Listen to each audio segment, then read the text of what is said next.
तो बताओ शैतान नंबर 2, तुमने आज क्या काम किया?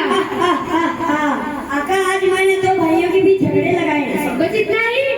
और इन दोनों के बीच में बहुत मारपीट भी करवाई। तुमने भी कुछ अच्छा काम नहीं किया, कुछ बड़े बड़े काम करो। जी आका। तो बताओ शैतान नंबर 3, तुम बताओ तुमने आज क्या काम किया? आका, आज मैंने एक बच्चे को ईशा और फजर की नमाज पढ़ने से रोका। पूरे 5 वक्त की नमाज पढ़ने से रोको जी और कुछ बड़े बड़े काम करो। जी आका। तो बताओ शैतान नंबर 4, तुमने आज क्या काम किया? आका, मैंने आज एक बच्ची को गाली देना सिखाया बस इतना ही? और उसको झूठ बोलना भी सिखाया। तुमने भी कुछ अच्छा काम नहीं किया, कुछ बड़े बड़े काम करो। जी आका।